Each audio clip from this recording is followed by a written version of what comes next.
Bismillah, walhamdulillah, wassalatu wassalamu ala rasulillah, wa ala alihi wa sahbihi wa man walah, amma ba'd. Mes chers frères et sœurs, assalamu alaikum wa rahmatullahi wa barakatuh. Donc, nous poursuivons le programme d'apprentissage de l'alphabet arabe. J'espère que tout se passe bien niveau apprentissage et bien évidemment les révisions, et que les explications sont claires. Donc les deux lettres de ce jour sont la lettre Sin, qui correspond au S de notre alphabet français, et la lettre Shin, qui s'écrit phonétiquement CH, donc le son CH. On va commencer par la lettre Sin, donc en forme initiale. Donc prenez le temps d'analyser, de voir comment elle se présente. Donc là, vous avez la ligne d'écriture. Comme ça, on voit à peu près la proportion si on devait l'écrire sur une feuille. Donc là, vous avez les interlignes. Donc vous voyez, elle est comprise entre la ligne d'écriture et la première interligne supérieure. Donc voilà. Pour la construction, donc la première étape, vous voyez, vous faites un demi-cercle, si je puis dire. La deuxième étape, c'est pareil que la première, sauf que c'est un peu plus large. Et la troisième étape, lorsque vous êtes en haut, vous partez vers le bas, donc vous partez vers la ligne d'écriture et bien évidemment vers la gauche, puisque je le rappelle, on écrit de droite vers la gauche. Pour la forme médiane, c'est pareil, sauf que, comme vous le savez maintenant, les traits noirs sont fictifs, représentant les lettres, donc la lettre précédente et la lettre suivante. Mais sinon, c'est exactement la même façon de faire que la forme initiale. Pour la forme finale, c'est à peu près la même chose, sauf qu'il y a une petite différence sur la fin. Et si vous avez bien révisé vos cours, ça doit vous parler, mais je vais vous montrer ça tout de suite. Donc au niveau de la construction, c'est exactement pareil pour la première étape. C'est exactement pareil que la forme initiale et médiane. Au niveau de la deuxième étape, on part vers la ligne d'écriture. Paf, on fait un stop. Et en fait, la troisième, c'est la lettre Nun. En fait, la lettre Sin, c'est l'étape 1 et l'étape 2, plus le corps de la lettre Nun. Donc l'étape 1 et 2 plus la lettre Nun. Et ça vous donne le Sin en forme finale. Donc vous voyez, une fois que vous savez écrire la lettre Nun, c'est tout simple après pour écrire la lettre Sin en forme finale. Donc la lettre Nun, comme je l'ai évoqué. Par contre, il n'y a pas de point, puisque c'est le corps de la lettre Nun, et non la lettre Nun en elle-même. Donc faites attention, il n'y a pas de point. Donc pareil, pour qu'on puisse voir comment l'écrire sur une feuille. Donc là, vous avez votre ligne d'écriture. Et là, vous avez les interlignes. Donc vous voyez, on débute pour la troisième étape, donc qui est le corps de la lettre Nun. C'est comme on l'avait vu, donc ça démarre de la première interligne supérieure, on va jusqu'à la première interligne inférieure, puis on remonte vers la première interligne supérieure. Donc vous voyez, rien de compliqué, super simple, et puis à force d'écrire, ça va rentrer, Inch'Allah. En forme isolée, c'est pareil que la forme finale, sauf que le trait de la lettre précédente n'est pas là, puisque comme le nom l'indique, elle est isolée. Et je l'ai dit, je l'expliquerai ultérieurement pourquoi il y a une forme isolée. La lettre Shin, qui en phonétique s'écrit CH, et qui correspond au son CH, c'est exactement pareil que la lettre Sin, donc c'est sa consoeur, à la différence qu'il y a 3 points. Donc voilà, comment retenir les 3 points? Elle s'appelle lettre Shin. Il y a le pays qui s'appelle la Chine, et on sait très bien que les Chinois sont très nombreux, donc il y a beaucoup de Chinois.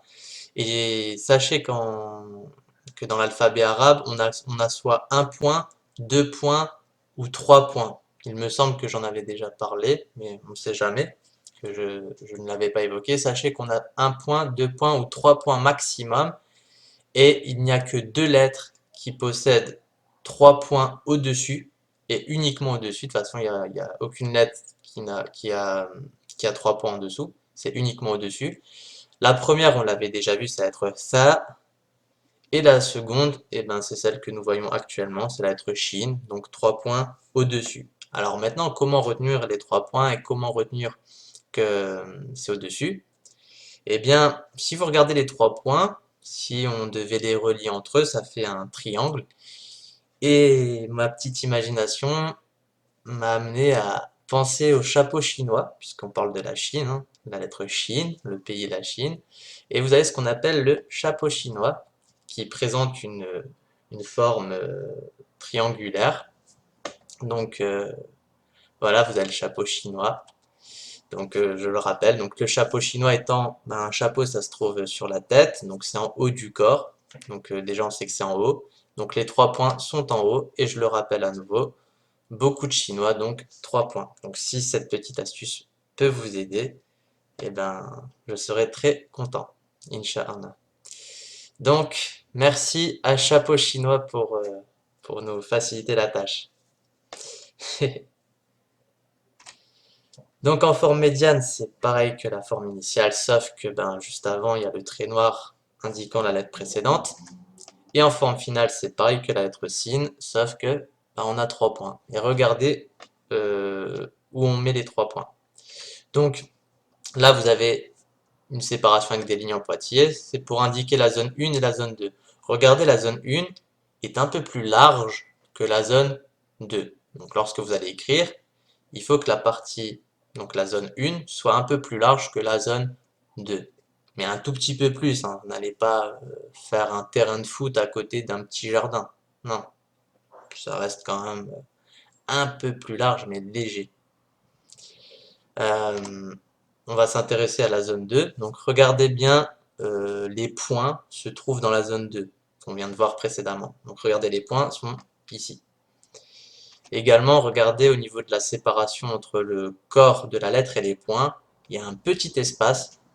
Donc voilà, mais un petit, hein, n'allez pas les mettre super haut les points. Laissez un tout petit espace. Donc 1 mm, 2 mm, tout au plus. Forme isolée, c'est exactement la même chose, sauf que il n'y a pas le trait fictif représentant la lettre précédente. Récapitulatif des deux lettres vues, donc la lettre sin et la lettre shin, dans les 4 formes connues, donc initiale, médiane, finale et isolée. Par contre, sur la diapo, j'ai oublié de... Puisqu'en fait, à chaque fois, je me sers de la même diapo que j'ai faite lors du premier cours. Donc, vous voyez, en forme isolée, j'ai mis la lettre bas. Ne tenez pas compte. Mais bon, voilà, vous savez comment on écrit en forme isolée. C'est pareil que la forme finale, sauf que vous retirez le trait noir. Donc, excusez-moi d'avoir fait cet oubli. Donc, on va voir les voyelles. Donc, une petite introduction. Donc, sachez, on va le rappeler à nouveau, c'est ce que j'avais évoqué lors du premier cours, c'est que les voyelles, contrairement à l'alphabet français, eh bien, en arabe, elles ne sont pas des lettres. Et je l'avais expliqué, ce sont des symboles auxiliaires qu'on va venir poser au-dessus ou en dessous de la lettre. Donc, comme on l'avait dit, hein, l'alphabet arabe est un alphabet consonantique, donc composé de consonnes. Donc, on va venir poser la voyelle, entre guillemets, juste au-dessus. Et il existe deux types de voyelles entre guillemets, hein.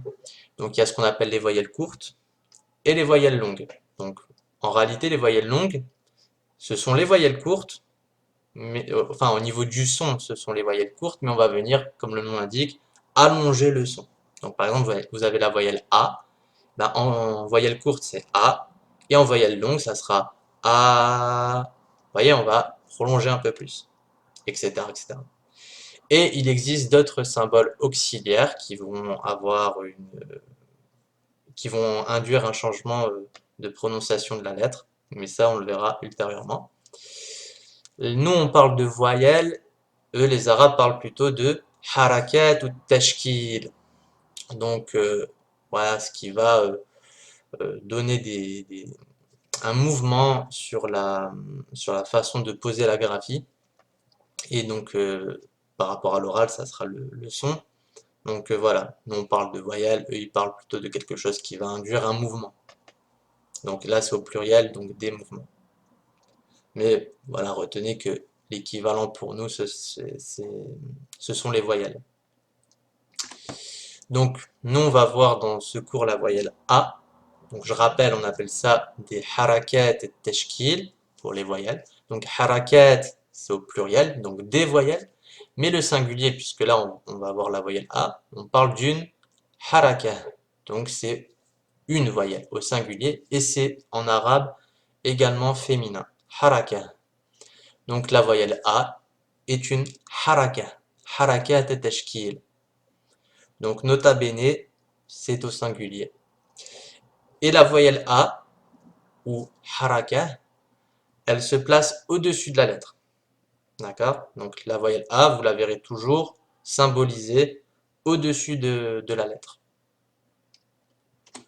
Donc là, vous avez votre ligne d'écriture, le rectangle vert symbolisant une lettre quelconque. D'accord? Donc là, j'ai mis une lettre. Et la voyelle A, c'est ce petit bâton que vous voyez en couleur rouge, qui est incliné, que l'on va venir, comme je l'expliquais, poser au-dessus de la lettre. C'est pour ça qu'on parle d'un symbole auxiliaire. Et en fait, ce petit bâton rouge, eh bien, si vous vous en souvenez, on l'avait vu en cours, la lettre Elif. Donc ici, là, le petit bâton, c'est le son A. Donc vous avez la lettre plus le son A. Mais en réalité, ce bâton-là, c'est la lettre Elif que nous avions vu en cours. Donc vous vous en souvenez, le Elif, c'est un grand bâton droit qui fait environ 3 interlignes au niveau de la taille sur une feuille. Sauf que on est venu l'incliner à 45 degrés vers la droite. Et bien évidemment, c'est un elif miniature, c'est-à-dire qu'au niveau de la taille, ça ne sera pas comme la lettre. La lettre, elle fait au moins 3 interlignes de différence, donc une sacrée taille. Mais là, pour la voyelle, c'est un peu plus réduit. Et incliné à 45 degrés vers la droite. Donc vous avez votre elif, vous l'inclinez à 45 degrés. Donc là, je le rappelle, c'est la lettre quelconque. Et là, c'est l'angle de 45 degrés. Donc vous essayez d'imaginer que votre base, il y a un trait invisible et que vous avez au 45 degrés. Donc ça, c'est pour ceux qui veulent parfaire l'écriture, si je puis dire. Donc voilà. Donc on va voir quelques exemples de la voyelle A avec des lettres que nous avons déjà abordées. Donc par exemple, la lettre B. Donc vous voyez, la voyelle A. Donc moi, je l'ai fait un petit peu petit hein, au niveau de la taille. Donc vous l'allongez un peu plus en taille, mais toujours avec un angle de 45 degrés. Ce qui est important de noter, regardez là j'ai fait des traits en pointillés, c'est que le point et la voyelle, donc ici en l'occurrence le son A, sont alignés. Donc toujours, vous avez votre lettre, votre point, et dans le même axe, il y a la voyelle. Et les autres symboles que nous verrons dans les cours à venir, Inch'Allah. D'accord? La lettre T, donc regardez, toujours on fait la base, donc le corps, donc le même corps que la lettre Ba, sauf que là on sait très bien qu'il y a un changement, ce sont les points. Donc d'abord le corps, puis les points, et ensuite la voyelle. Voilà l'ordre à faire lorsque vous écrivez d'abord le corps, ensuite les points, ensuite la voyelle en question. Donc ici c'est le son A. Donc, oui, avant que je poursuive. Donc, le B plus le son A, bah, ça fera ba. Le T plus le A, ça fera ta. La lettre qui s'appelle en arabe ya et qui correspond à notre Y, donc le Y plus le A, ça donne ya. Donc, vous voyez, hein, toujours dans le même axe que les points. La lettre J qui correspond au J en phonétique, mais n'oubliez pas, il y a un petit D devant, J. Donc avec le A, ça donne ja. Donc en initial, ça se lit ja. En isolé, par exemple, ça se lit ja. Donc voilà. Et vous avez vu, hein, la voyelle, elle est courte. Ja. Point. On va pas venir prolonger. Et je le rappelle à nouveau, le point toujours dans le même axe que le symbole qui représente la voyelle. Donc en l'occurrence ici le son A. Donc ja. La lettre sin avec le son A, ben, ça se lit tout simplement ça. Donc si on devait retranscrire en phonétique, ça fait S, A, ça. Donc regardez attentivement où on vient placer le symbole. Et puis la lettre shin que nous avons abordée durant ce cours. Donc pareil, vous avez le corps de la lettre. Ensuite, on vient mettre les 3 points. Et ensuite, le symbole représentant le son A qui vient juste au-dessus. Donc en conclusion, tout simplement un récapitulatif des lettres abordées. N'oubliez pas que j'ai fait une petite erreur tout à gauche, hein, j'ai laissé la lettre B en forme isolée, mais vous savez que c'est la lettre sin en forme finale, mais on enlève le trait noir. Donc désolé pour cet oubli. Je ferai plus attention à l'avenir, Inch'Allah. Et ensuite en bas, vous avez le son A, ou la voyelle A.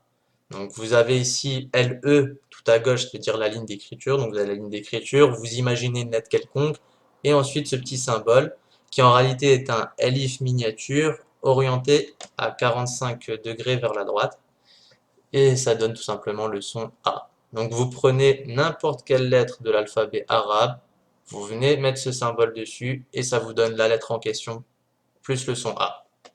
Donc par exemple, on n'a pas vu la lettre Nun, mais la lettre Nun, qui correspond au N de notre alphabet, ben, le Nun plus le son A, donc ce symbole, ça donnera Na. La lettre Ro, ben, vous mettez ce symbole dessus. Le Ro qui s'écrit KH en phonétique, donc KH plus le son A, ça fait Ro, tout simplement. Donc, chapeau chinois vous remercie pour votre attention. Et puis, ben, j'espère que vous allez bien progresser, que les résultats verront le jour et que, ben, à terme de ce projet, vous saurez, Inch'Allah, grâce à ces cours, tout ce qu'il convient de savoir sur l'alphabet arabe et toutes les règles qui y sont liées. Donc révisez bien, n'oubliez pas toujours les points, on les met en couleur rouge pour les dissocier du corps de la lettre afin de mieux faire la différence et pour votre mémoire, pour que ça vous facilite le travail. Et n'oubliez pas les exercices d'écriture, vous prenez la lettre, vous écrivez à fond et vous dites à l'oral la lettre en question et la forme dans laquelle vous la représentez. Et profitez de vos temps libres. Par exemple, je sais pas, peut-être parmi vous il y a des étudiants, ben, lorsque vous avez la pause, la récréation, ou la pause du midi, ou lorsque vous prenez les transports en commun, au lieu de regarder les mouches voler, vous prenez votre feuille et vous charbonnez. Plus vite vous allez gagner les résultats.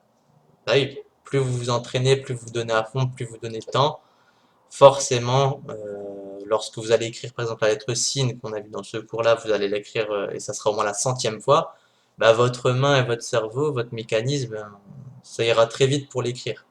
Bon, au début, c'est sûr, hein, les premières fois, le temps d'analyser, c'est tout lent, mais plus vous allez écrire, plus ça va rentrer, plus ça sera fluide, et pareil, lorsqu'on va vous la mettre à l'écran ou lorsque vous prendrez un livre, directement vous allez la voir, paf, ça va faire le calcul très simple dans votre tête.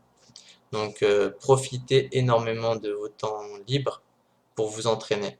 Ne négligez pas ça, là vous êtes engagé dans un projet, euh, allez-y à fond, mordez avec vos molaires, vous lâchez pas le câble. Voilà, comme on dit l'expression, on lâche pas l'affaire. Donc voilà, je vais pas vous embêter davantage. Donc je vous donne rendez-vous au prochain cours, Inch'Allah. Prenez soin de vous. Assalamu alaikum wa rahmatullahi wa barakatuh.